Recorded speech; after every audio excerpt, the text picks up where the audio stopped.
Hello friends, Rathasaptami ಯಾಕೆ ಮಾಡಬೇಕು, ಮಾಡೋದ್ರಿಂದ ಏನೇನು ಯೂಸು, ಹಿಂದೂ ಧಾರ್ಮಿಕದಲ್ಲಿ ನಾವು ಯಾಕೆ ಇದನ್ನೊಂದು ಫೆಸ್ಟಿವಲ್ ಆಗಿ ಸೆಲೆಬ್ರೇಟ್ ಮಾಡ್ತೀವಿ ಅಂತ ಇವತ್ತು ಈ ವಿಡಿಯೋ ಮಾಡಿದ್ದೀನಿ ನೋಡಿ. ಇದು ಎಕ್ಕದ ಎಲೆ, ಇದು ಸೂರ್ಯನಾರಾಯಣ ಫೋಟೋ.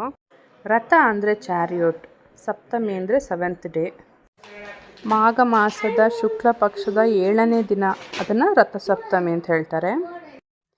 ಹಿಂದೂ ಧಾರ್ಮಿಕದ ಪ್ರಕಾರ ಸೂರ್ಯ ಜಯಂತಿ ಅಂತ ಕರೀತಾರೆ. ಈ ರಂಗೋಲಿ ಬರೆದಿದ್ದೀವಿ ರಥಸಪ್ತಮಿಗೆ.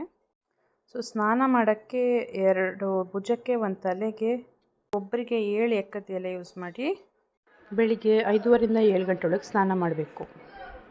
2 ತೊಡೆ ಭಾಗಕ್ಕೆ ಮತ್ತು 2 ಕಾಲಿಗೆ, ಸೊ ಒಟ್ಟು 7 ಎಲೆ ಯೂಸ್ ಮಾಡಬೇಕು. ಆ ರಂಗೋಲಿ ಮೇಲೆ ದೀಪ ಹಚ್ಚೋಕ್ಕೆ ಆ ಎಕ್ಕದೆಲೆ ಇಟ್ಬಿಟ್ಟು ಅದ್ರ ಮೇಲೆ ಗೋಧಿ ಇಟ್ಟು ಅದ್ರ ಮೇಲೆ ದೀಪ ಹಚ್ಚಬೇಕು. ತನ್ನ 7 ಹಾರ್ಸ್ ಮತ್ತು ಚಾರಿಯೇಟಲ್ಲಿ ಮೂವ್ ಆಗ್ತಾರೆ ಅಂತ ಪ್ರತೀತಿ. ಅದಕ್ಕೆ ಇವತ್ತು ಸೂರ್ಯನ ಪೂಜೆ ಮಾಡಿದರೆ ಎಲ್ಲ ಕಷ್ಟ ಕಾರ್ಪಣ್ಯಗಳು ಕಳೆದು ಒಳ್ಳೆಯದಾಗುತ್ತೆ ಅಂಥೇಳಿ ಪ್ರತೀತಿ ಇದೆ. ಸೊ ಇಲ್ಲಿ ಫೋಟೋ ಹಾಕಿದ್ದೀನಿ ನೋಡಿ. ಈ ಥರ ಇದರಲ್ಲಿ ಯಾವ್ದಾದ್ರು ರೆಸಿಪಿ ಬೇಕು ಅಂದರೆ ಕಮೆಂಟ್ ಮಾಡಿ, ಸಬ್ಸ್ಕ್ರೈಬ್ ಮಾಡಿ.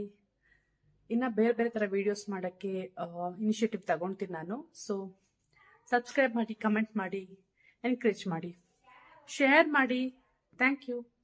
ನುಗ್ಗೆಕಾಯಿ ಸಾಂಬಾರು ಮತ್ತು ಪಕೋಡ ಮಾಡಿದ್ದೆ ಇವತ್ತು ಊಟಕ್ಕೆ. ನಾರ್ಮಲಾಗಿ ಮುದ್ದೆ ಅನ್ನ ಇರುತ್ತೆ. ಗೋಧಿ ಬ್ರೋಕನ್ ವೀಟ್ ಪಾಯಸ ಮಾಡಿದ್ದೀನಿ. ಹಾಗೂ ನಾರ್ಮಲ್ ಶುಕ್ರವಾರದ ಪೂಜೆ ನಮ್ಮ ಅತ್ತೆ ಮಾಡಿದರು.